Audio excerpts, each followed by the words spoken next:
This Jacksonville, Florida UFO footage, which was officially released by Secure Team on a video we posted on July 18th, is to this day one of the most controversial UFO sightings we've seen or ever posted on, next to the recent Texas Cube footage that we published.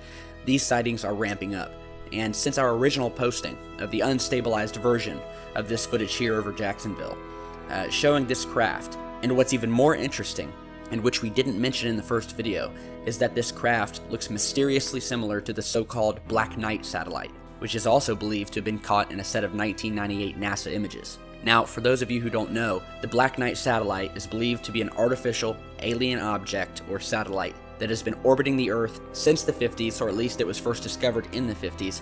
It's believed to be around 13,000 years old and is of an extraterrestrial origin, and it's orbiting us right now in near polar Earth orbit. In 1954, when newspapers including the St. Louis Post-Dispatch and the San Francisco Examiner ran stories attributed to retired naval aviation major and UFO researcher Donald Keyhoe, saying that the U.S. Air Force had reported that 2 satellites orbiting Earth had been detected. The problem is that at this time, no one had the technology to launch a satellite. In February 1960, there was a further claim by Time that the U.S. Navy had detected a dark object orbiting Earth that they had first thought was a Soviet spy satellite in orbit, inclined at 79 degrees from the equator with an orbital period of 104.5 minutes. Its orbit was also highly eccentric, with an apogee of 1,728 kilometers and a perigee of only 216 kilometers. Not only that, but in tracking the object, it was noted that this satellite would change its orbit from day to day, as if to be under intelligent control. This thing was moving in space and changing its course while it orbited Earth, to the point that they couldn't track it, or its next move. They didn't know what this thing was, and they still don't, and the government has been fast to try to cover it up. In 1998, an object was photographed in some NASA images from the STS-88 mission, which have been widely known and seen as one of the best pieces of photographic UFO evidence that we have depicting the Black Knight in all of its wonder and mystery.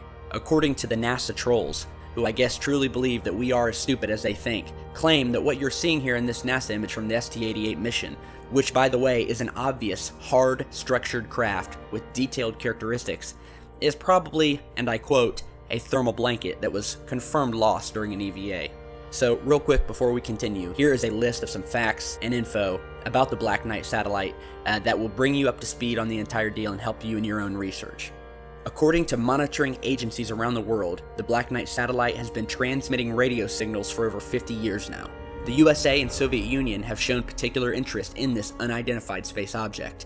Rumors are that it was Nikola Tesla, the first man to intercept a signal from the Black Knight satellite in 1899 after building a high-voltage radio device in Colorado Springs. Since the 1930s, astronomers worldwide have been reporting strange radio signals which allegedly come from the Black Knight. In 1957, an unknown object was seen shadowing the Sputnik 1 spacecraft. According to reports, the unidentified object was in polar orbit. But in 1957, the United States nor the Russians possessed the technology to maintain a spacecraft in polar orbit, with the first polar orbiting satellite being launched in 1960. Polar orbits are often used for Earth mapping Earth observation, capturing the Earth as time passes from one point, and reconnaissance satellites. This would put the Black Knight in the category of an observational satellite. In the 1960s, the Black Knight satellite was located once again in polar orbit.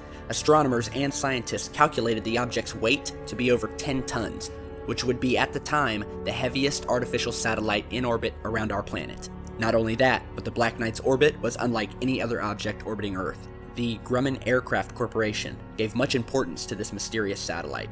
On September 3, 1960, 7 months after the satellite was first detected by radar, a tracking camera by Grumman Aircraft Corporation's Long Island factory took a photograph of the Black Knight satellite. The Grumman Aircraft Corporation formed a committee to study the data they received from the observations made, but nothing was made public. In 1963, Gordon Cooper was launched into space.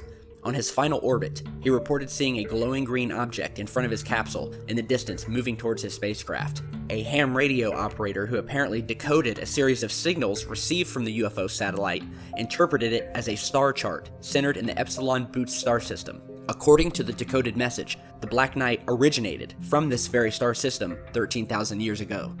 The striking resemblance of the Black Knight to the craft that was recorded over Jacksonville, Florida, begs the question that there's a real possibility that the Black Knight satellite is not only real, but that it also has the capability of coming out of its Earth orbit to visit us down here on the surface for an unknown purpose. A fan of ours was kind enough to send us in a stabilized set of videos of the Jacksonville UFO, showing this thing maneuver without the camera shake, and we were and are astounded by what we saw and what you are seeing now throughout this video. The way this craft moves, and its mysterious resemblance to the Black Knight, leads us to believe that what we've caught here is of a much bigger significance than we can ever imagine. So at this point, I would ask all of you to share this stabilized footage of what is quite possibly the Black Knight satellite, and let's get people talking again about this story, because it very well may be one of the best sightings we have in this search for truth, and if true, will be extremely damaging to the government's cover-up and their hope that we would all forget about this story.